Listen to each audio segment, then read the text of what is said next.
आप देख रहे हैं इंडिया टाउन न्यूज, भारत की बात। नमस्कार, स्वागत है आपका इंडिया टाउन न्यूज में। मैं हूं आपके साथ संजना कुशवाहा।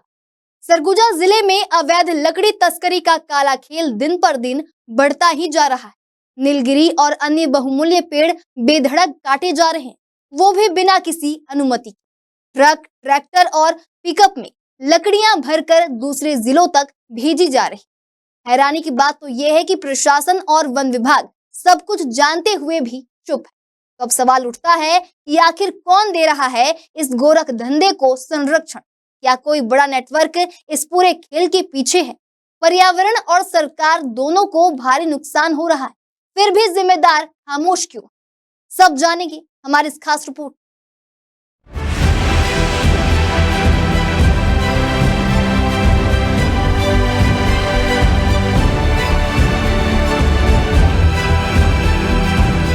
छत्तीसगढ़ का सरगुजा जिला अपनी हरियाली, पहाड़ों और जैव विविधता के लिए जाना जाता है, लेकिन आज यही इलाका अवैध लकड़ी तस्करी का अड्डा बनता जा रहा है। नीलगिरी जैसे बहुमूल्य पेड़ों की धड़ल्ले से कटाई की जा रही है। ये तस्करी दिन दहाड़े हो रही है और हैरानी की बात तो ये है कि प्रशासन अब तक सिर्फ मुखदर्शक बना हुआ है।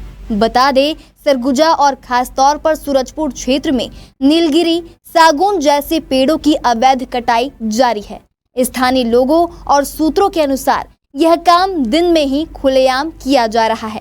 पेड़ निजी जमीन पर खड़े होते हैं, बिना वन विभाग की अनुमति उन्हें काट दिया जाता है। लकड़ियां ट्रैक्टर, ट्रक और पिकअप में भरकर दूसरे जिलों व राज्यों तक पहुंचा दी जाती है। यह सिलसिला लंबे समय से जारी है और कोई भी इसे रोकने वाला नहीं दिखता।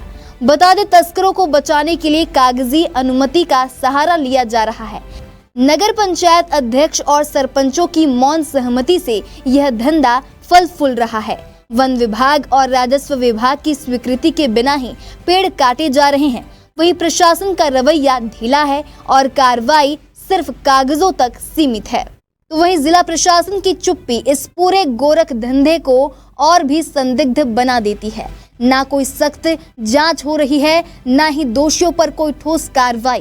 कई बार वाहन पकड़े भी जाते हैं, लेकिन कुछ ही दिनों में उन्हें छोड़ दिया जाता है। ऐसे में सवाल उठता है कि क्या तस्करों को कोई अंदरूनी संरक्षण प्राप्त है? सरगुजा में अब बाहरी तस्कर गिरोह भी सक्रिय हो चुके हैं। ये लोग दिन रात लकड़ियों की तस्करी कर रहे हैं। बिना डर के ट्रकों और ट्रैक्टरों में भरकर लकड़ी ले जा रहे हैं। कई बार तो इन वाहनों को पुलिस चौकियों से भी गुजरते देखा गया है, लेकिन कोई कार्रवाई नहीं होती।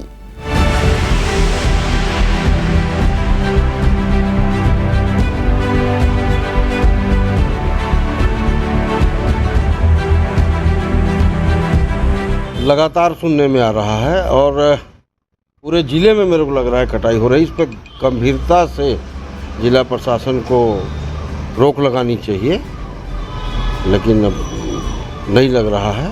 खेद का विषय है। मैं आज भी रोक लगाने के लिए लगनपुर क्षेत्र में एसडीएम को और थानेदार को खबर किया, इस पर कड़ाई से रोक लगाई जाए। भाई वैसे तो नीलगिरी को बोलते हैं पानी को नुकसान करता है, लेकिन फिर भी हमारा पेड़ है, उसको क्यों दूसरा कोई काट के ले जाएगा? पर्यावरण को नुकसान हो रहा है। गांव के आम आदमी को बहला फुसला के कम दर में ले जा रहे हैं, तो निश्चित रूप से इस पर रोक होना चाहिए। जिला प्रशासन को इसके ऊपर कड़ी कार्रवाई करनी चाहिए। इस अवैध कटाई से न केवल पर्यावरण को खतरा है, बल्कि क्षेत्र की जलवायु, भूमि और जैव विविधता भी प्रभावित हो रही है। नीलगिरी जैसे पेड़ भूमिगत जल को रोकते हैं और मिट्टी को पकड़ कर रखते हैं। इन पेड़ों की कटाई से जमीन बंजर होने का खतरा बढ़ गया है। पक्षी, जानवर और कीड़े मकोड़े जो इन पेड़ों पर निर्भर हैं, उनका जीवन भी खतरे में आ गया है। सरकार को इस अवैध तस्करी से राजस्व का भी नुकसान हो रहा है। अगर यही लकड़ियां नियम से काटी जाती तो सरकार को टैक्स और शुल्क के रूप में करोड़ों की आय हो सकती थी, लेकिन यह सारा पैसा कुछ तस्करों की जेब में जा रहा है। अंबिकापुर से पंकज शुक्ला की रिपोर्ट।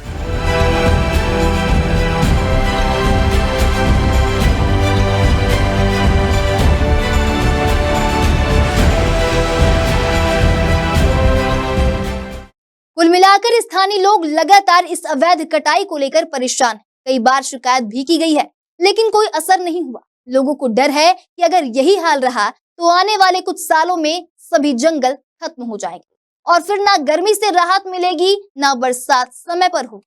अगर इस गंभीर समस्या को रोकना है तो कुछ ठोस कदम उठाना होगा।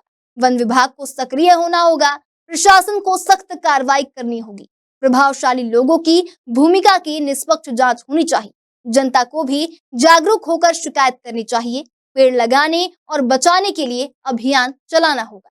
सरगुजा में हो रही अवैध लकड़ी तस्करी न केवल कानून का उल्लंघन है, बल्कि यह आने वाली पीढ़ियों के भविष्य से खिलवाड़ भी है। हरियाली बचाने और पर्यावरण की रक्षा के लिए सरकारें करोड़ों खर्च करती हैं, लेकिन जब धरातल पर यह हालात हो तो सारे प्रयास बेकार हो जाते। तो अब ये देखना लाजमी होगा कि प्रशासन इस मामले में क्या रुख अपनाता।